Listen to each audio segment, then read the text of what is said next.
The waves roared like 1,000 drums. A woman stood knee-deep in the surf, clutching an infant in one arm and a seal skin in the other. The sea tore at her hair, urging her toward the dark heaving water. On the shore, a unicorn stamped its hoof beside a lone man. The woman's voice broke through the storm. I cannot choose. Welcome to the Selkie's Impossible Choice. It's a standalone fairy tale, but it's part of a larger series. I hope you enjoy. As I share this, I'll be painting scenes of the story. The unicorn wandered along the endless shoreline. A fragment of a voice drifted on the wind, just audible above the waves. Someone was singing. The unicorn lifted her head. The hair along her neck and back stood on end. She'd never heard anything so sad, so fragile. The silver voice carried memories of the herd she had once lost. Drawn by the melody, she followed it against the faint wind. In the distance, sharp cliffs loomed, hazy and close to the water. Nearer still, a seal lay on a sandbank between the tide pool and the sea, its wet fur glistening in the sunlight. It stared toward the cliffs, as if waiting for something. The unicorn stepped as quietly as she could, avoiding the crunch of shells. The singing stopped. The seal turned sharply toward her, its large, tear-filled eyes locking with hers. The seal blinked, then shuffled backward in alarm into the sea. The beach suddenly felt emptier than before, and though the wind and waves still brushed against her coat, the unicorn felt only silence. The absence of that beautiful voice. That night she awoke with a heavy heart. A thin crescent moon hung over the sea, its light spilling across waves that caressed the sand. The bushes rustled in the wind, but she was still alone. What is the use of a unicorn without a herd? Will I ever find them again? Somber thoughts washed over her until she heard it again. A song, dreary yet beautiful, tugging at her heart. She rose and saw a glimmer at the water's edge. The seal was there, lying at the tide line, singing in the direction of the cliffs. Waves washed over its tail as if trying to hold it in place. This time the unicorn did not hide her steps. She approached, hooves sinking in the sand, and snorted softly. The last notes of the song dissolved into the wind, somehow sadder than the song itself. She stopped at a respectful distance. "Sorry to disturb you," she said. "You sing so beautifully, it hurts." The seal turned, speaking in a silken voice. "I am hurt."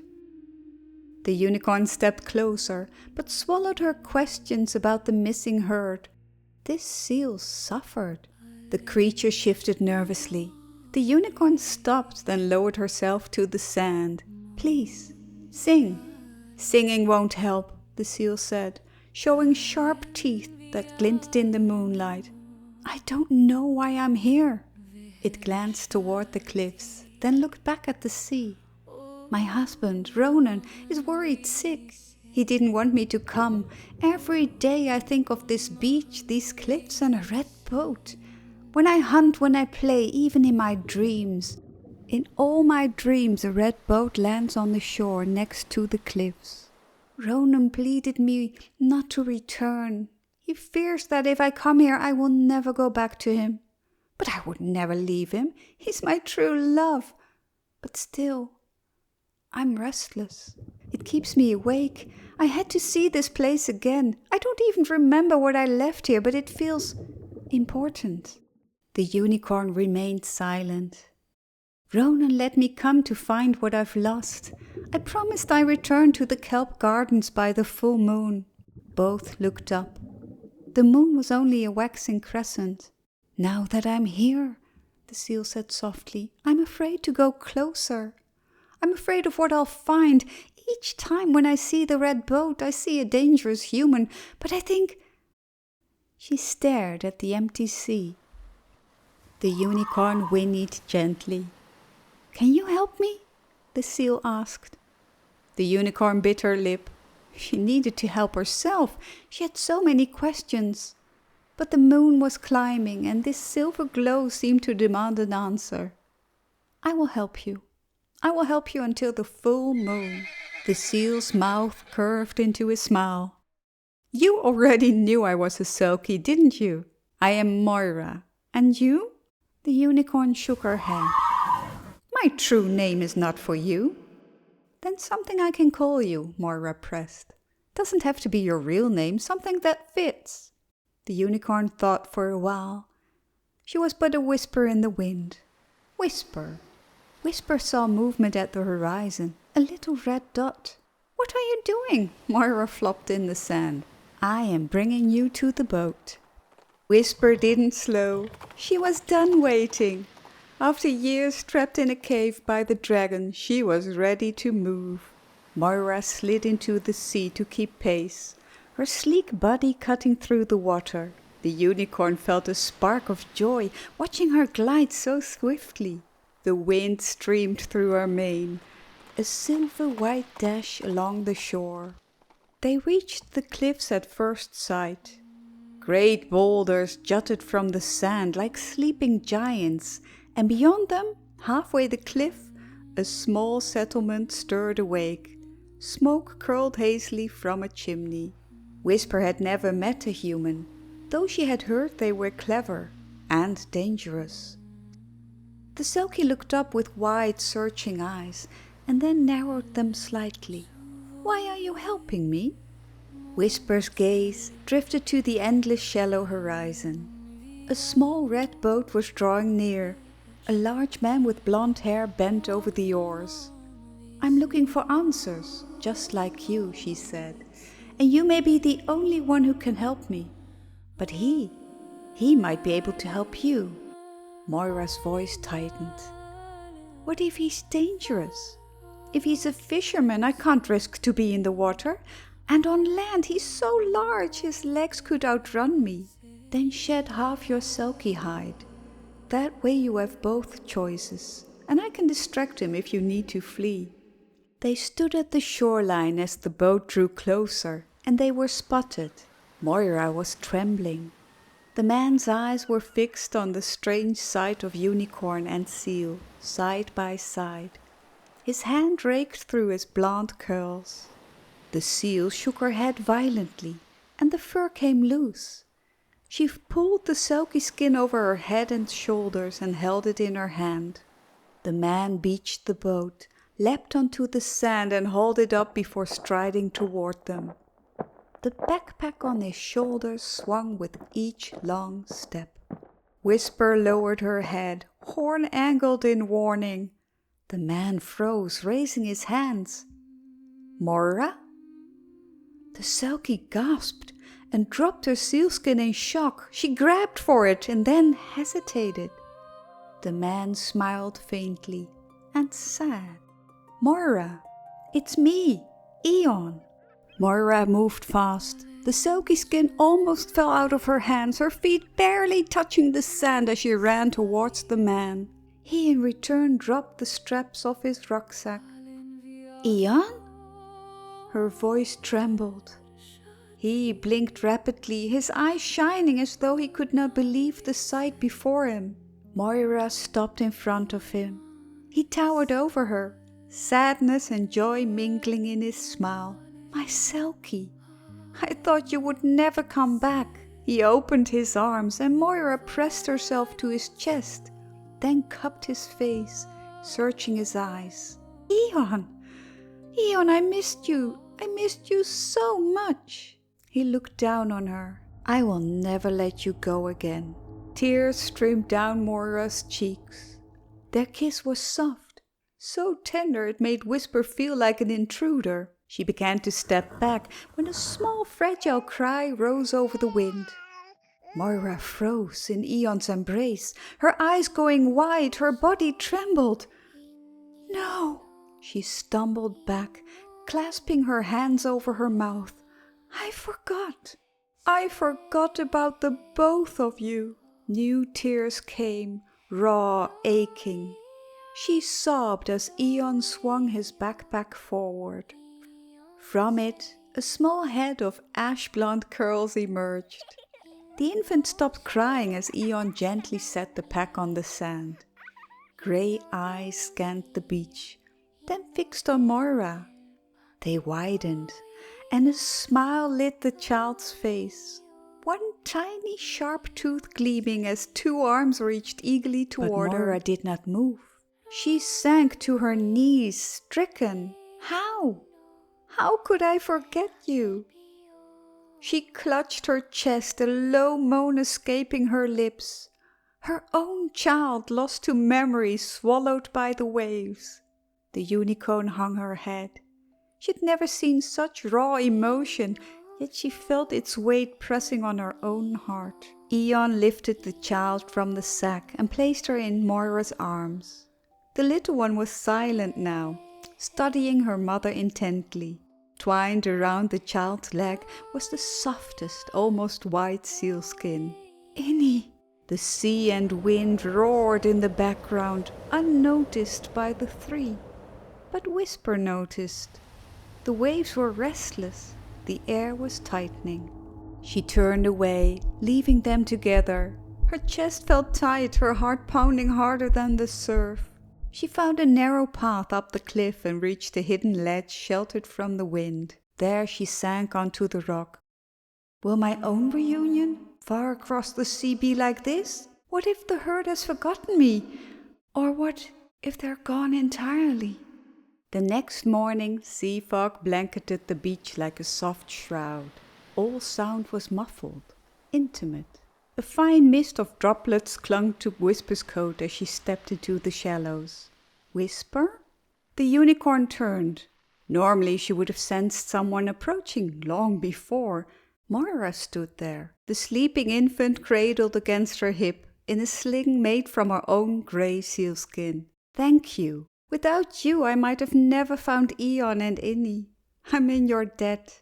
Whisper felt the tug of the water around her legs. You must go back to the sea. You cannot stay. Moira laughed. A rough, weary sound. Go back! Nonsense! I cannot leave my daughter and Eon. But Ronan. Ronan? Who's Ronan? Eon appeared, wrapping his arms around Moira and the child. The woman smiled at him. She shrugged. I don't know. Eon greeted Whisper with shy respect, but Moira's glance warned her not to speak further. When Eon invited the unicorn to their home, she politely declined and withdrew, although she could not bring herself to stray far. That night, the clouds shifted to let the moon spill silver over the waves. From a sheltered ledge, Whisper heard singing. She rose and looked down. A lone figure stood on the beach, Moira, her voice weaving a song of longing, loss, and love. Eon appeared, a blanket in his arms. He wrapped it around her shoulders, but she did not stop singing. He lingered for a moment, then walked away with his head bowed. The next morning, Whisper saw Eon row his red boat out to the sea. The unicorn climbed to the small cottage halfway the cliff. Moira was outside, tending the fish smoker. Innie cooed when she saw the unicorn, cheeks rosy, eyes bright. She crawled across the grass toward Whisper's hooves. Moira's eyes hardened. Whisper. She turned her back. I need to speak to you. No, please leave. I couldn't sleep after what you said. I'm thankful for your help, but I just want to be happy here. Here with Innie and Eon. I'm where I belong. You must go. Innie crawled closer. Whisper backed away awkwardly, bumping into a boulder. What is that filly doing? Moira laughed, caught off guard. Innie's not a filly. She's a baby human. She's curious. She's not human, Whisper said quietly. And you know it. Moira's smile vanished. Innie is a selkie, just like you. I've seen her fur. I told you to go away. You are not welcome here. Whisper whinnied warmly to the child before retreating. Innie's tiny fingers waved after her. Ian came home late, his step light with anticipation. Whisper watched him disappear into the cottage. Maybe I shouldn't interfere. They're happy. Why ruin that? But deep down she knew Ronan waited in the kelp gardens, unaware he had a daughter. The moon was growing towards its half phase. Maybe I should leave, seek my answers elsewhere. But her legs would not move. The only ones who could tell her where the unicorns had gone were dragons and selkies, and she would never seek out a dragon. That night the singing came again. Whisper descended the dark cliff to the beach. Moira stood there, moonlight silvering her hair, singing to the waves. The unicorn moved beside her, shielding her from the wind. Up the beach, Ian stood in shadows, watching. Moira's voice faltered. Why do I dream of the sea? Why do the waves tug at my heart? And why does the moon call to me? Why can't I just be happy here with Ian and Innie? Whisper noticed the sealskin was missing. Did Ian hide it? To keep her here? All selkies are cursed. In the sea you forget the land. On land you forget the sea. That is the price of living in both worlds. No, you're lying. My life is here. I don't belong in the sea. You have a life under the waves, even a husband. No, stop. I belong here. This is all your fault. You cursed me. I never want to see you again. Leave, now. Whisper's gaze softened. I will leave, but not before I say this. Ronan is waiting for you until the full moon in the kelp gardens, and I believe Innie is his daughter, not Ian's. She has a seal's fur, and a seal's will. Lies! That fur is just a blanket. Go! Moira's teeth flashed sharp in the moonlight. You cannot deny her heritage, Whisper said. One day she will walk into the sea, and the water could claim her. Moira hissed. Whisper stepped back and then turned away, her head low with frustration and regret. There's nothing more I can do, is there? Should I have done it differently? When she was with her herd, life was so simple.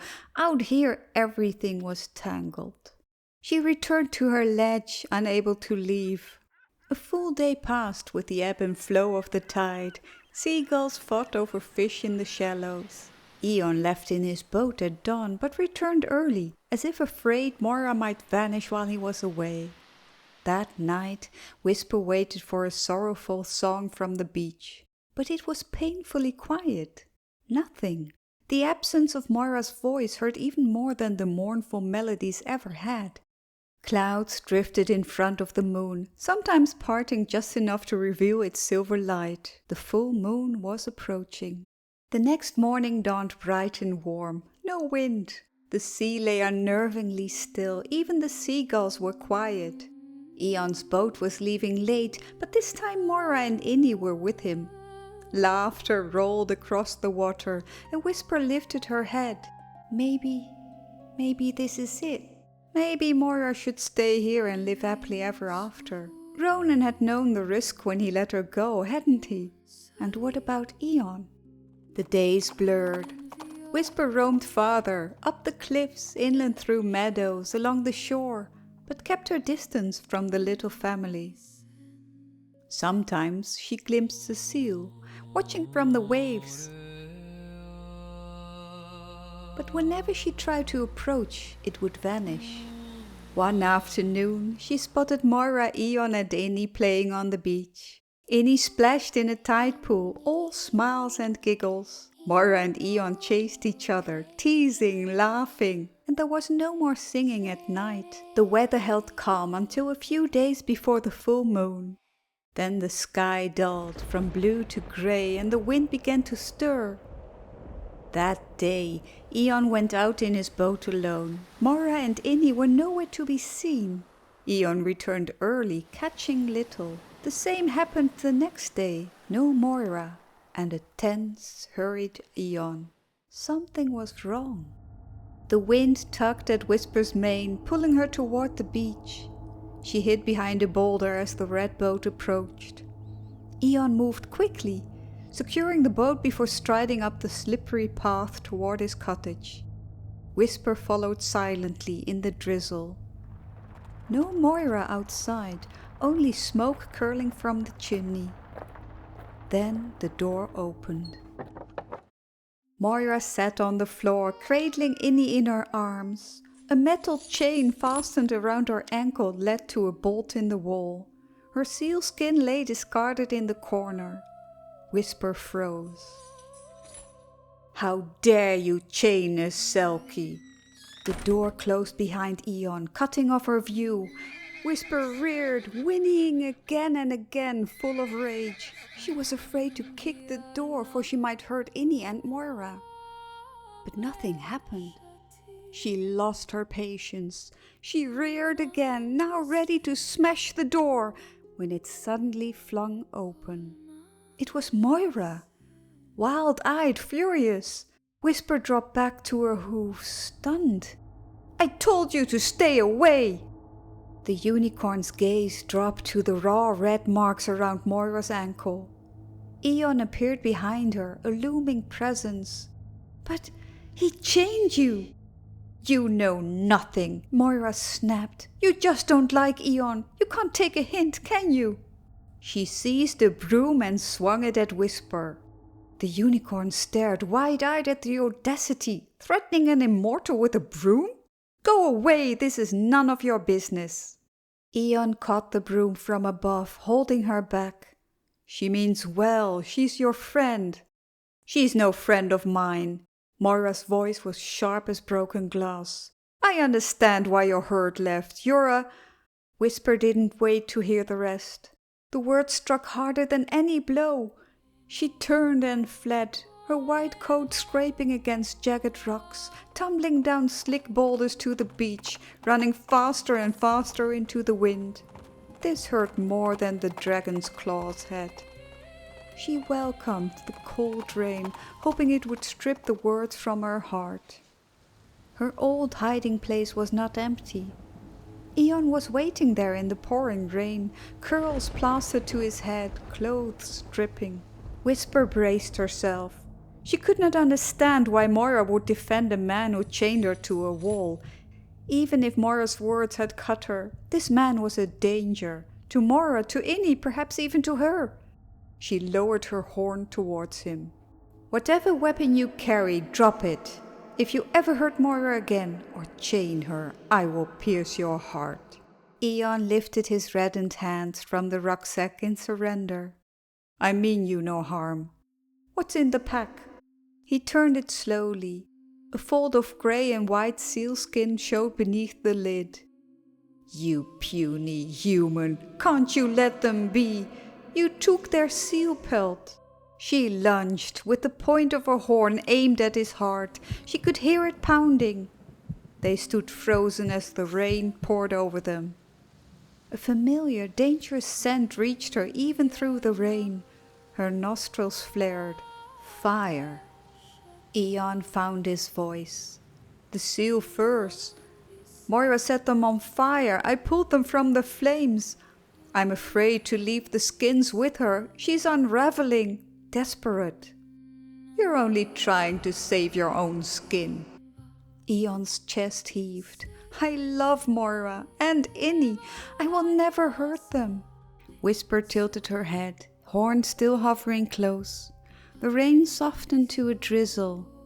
Eon did not run. Desperation shone plain in his face. Whisper glanced at his hands, angry red, not from the cold, but severe burns. "I believe him. He's telling the truth." "Moira needs your help," Eon pleaded. "Please. I don't know what to do. She's so torn, she's unraveling with the growing moon. She won't eat and won't let go of Innie. After you left, she chained herself to the wall again and threw the key out of the window. Please, use your magic." Whisper stared into his eyes. "I cannot break a curse." His head bowed. "Leave the sealskin with me," she said softly. "I'll keep it safe. Find the key, remove the chains. Stay with her. Do not leave until the full moon tomorrow." Eon looked around the ledge. "Tie them around my neck and back." He nodded. When his fingers brushed her coat as he draped the sealskins, she shivered. No human had ever touched her. It felt so wrong, but she endured. He sensed her hesitation and worked with great care. "What happens on the full moon?" he asked.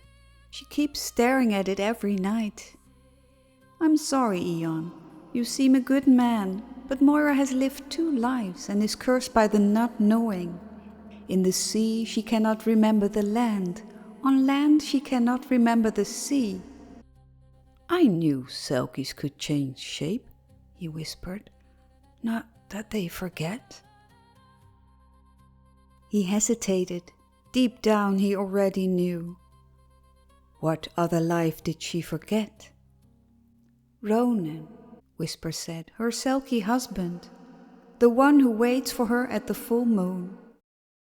Eon's eyes went wide. He stumbled back. She's married?"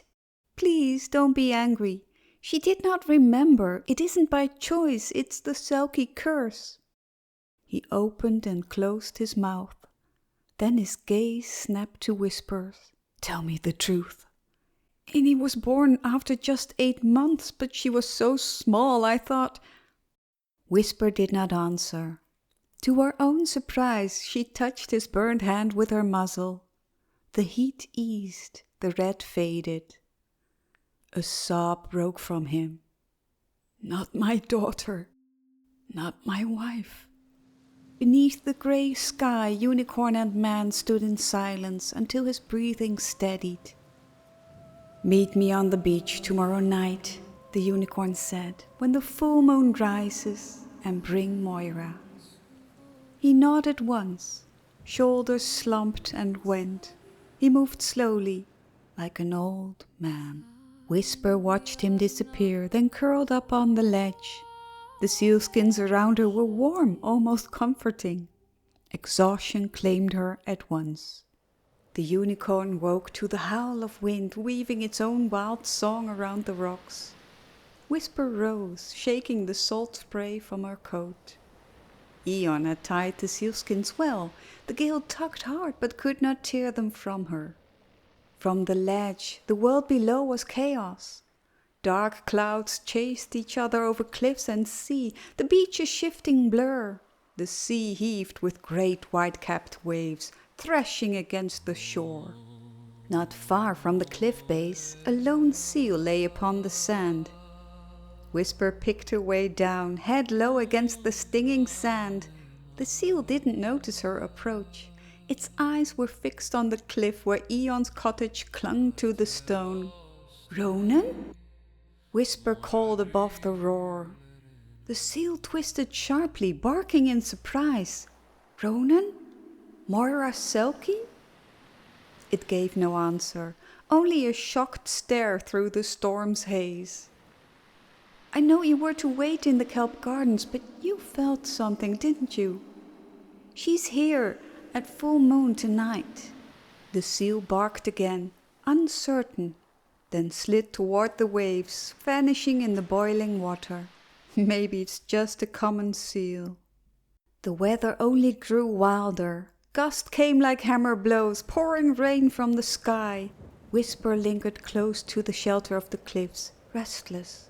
The sky blackened long before the sun was gone. Sea and wind roared together, a single furious voice. She could feel the moon's rise behind the clouds. The tide surged high, devouring most of the beach. And drawn to the shore, she saw Moira. Her grey hair whipped by the gale. The wind clawed at her, shoving her back, but she pressed toward the water step by stubborn step. The storm was a living beast, brawling with the sea. The clouds split for a heartbeat, revealing the pale arc of a seal's back amid the foam. Then, nothing. Darkness. The wind dropped away, sudden and absolute. Whisper staggered forward, thrown off balance by the loss of resistance. A voice rose into that stillness. A song, Moira's song, aching with more grief and longing than ever. And in that brief break of calm, Whisper saw them in the returning light in ankle-deep water.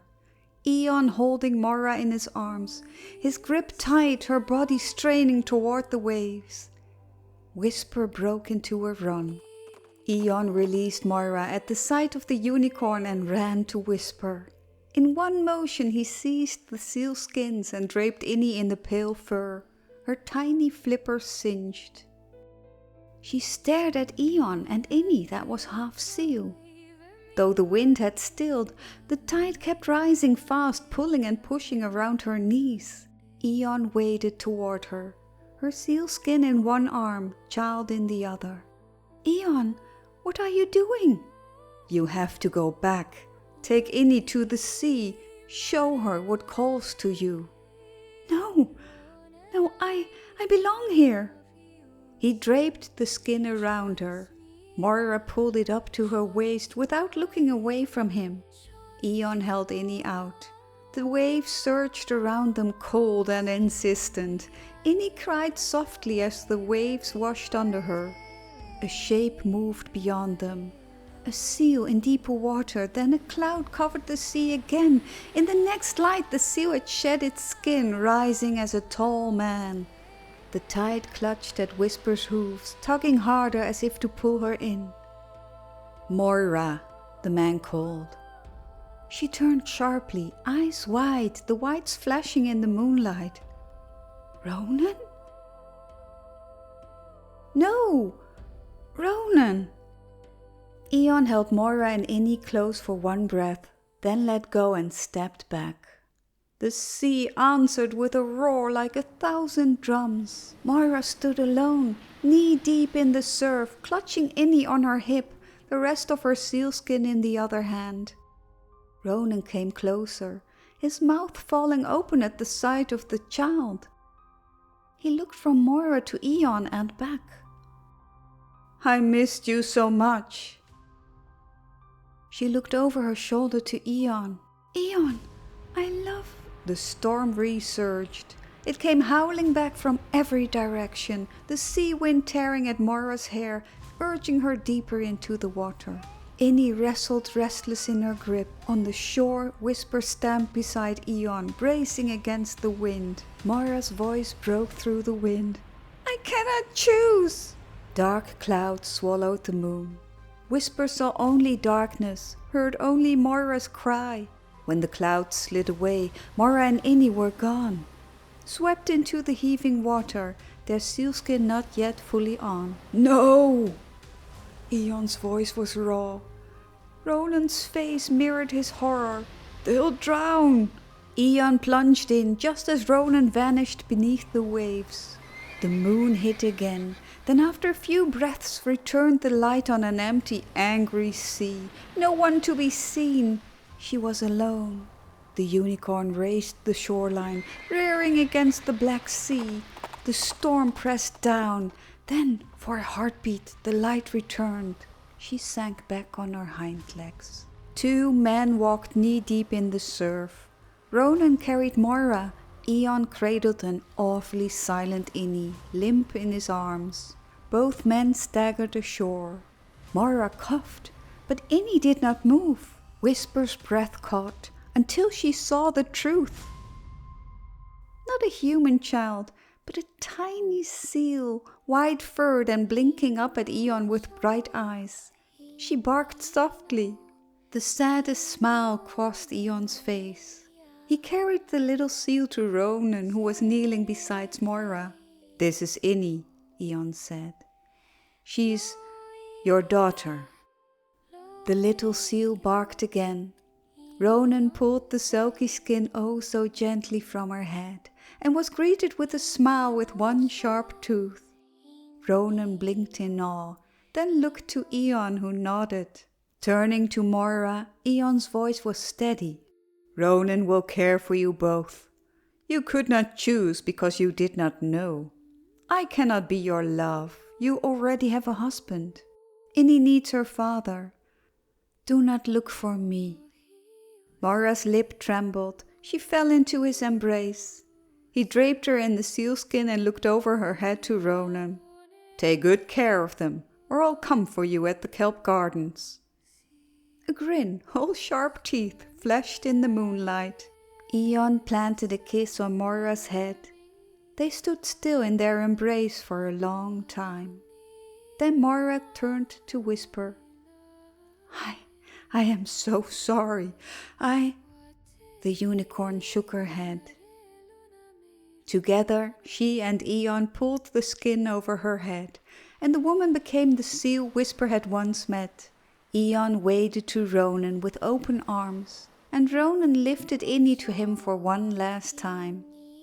Ian cradled her and made a face, and Innie's laugh rang over the water. He kissed her forehead, then returned her to Ronan. The men nodded, and the sea swallowed Moira, Ronan, and Innie. A sudden gust battered Ian. He nearly lost his footing, but Whisper pressed her flank to his side, holding him upright. Ian stared at the sand, his eyes hollow. No, I cannot go back to the cottage. To my old life, I've lost everything I loved. No, you didn't lose them. You let them go, out of love, and they will never forget. They are Selkies, he muttered. Of course they will forget. Whisper shook her head. They saw you in the water. They will remember you, that you were a father and husband to them. I cannot see the future, but I am certain Innie will come visit you one day. So pull yourself together, Ian. Be ready when your stepdaughter arrives. Perhaps build a bed instead of a cradle. Something flickered in his gaze, the smallest glint of hope. They walked toward the cliffs, Whisper lending her shoulder when his steps faltered. And you? Ian asked as they neared the cottage. What were you searching for here? You could have left. I was looking for answers to my question. Did you find them? No. The unicorn turned to leave, but Ian's voice stopped her. Wait! He disappeared into the cottage, unsteady on his feet. Whisper feared he might fall, but after a minute he returned, holding something in his palm. A necklace. A beautiful necklace of small shells. Moira made this for you, just after she arrived. She told me it must have come from the far side of the sea, because we have no shells like this here. Whisper's breath caught. Moira had been there. Beyond the shallow sea there was land, perhaps even other unicorns. May I? Ian asked. Whisper lowered her head, touching the shells with her nose. They smelt of salt, wind, and Moira. Ian wove the necklace into her mane. She left Ian at the cottage door, his heart still raw with pain, and turned toward the restless horizon. The gift gave her hope. The wind pressed against her, but she pushed forward, her pace quickening until she broke into a gallop, the storm rushing to meet her. Her heart beat faster. She carried the shells and the promise of answers yet to come. I hope you enjoyed the Selkie story. I'm still painting on new stories and new parts of the Unicorn series. So if you're interested, want to see more, please subscribe and have a nice day.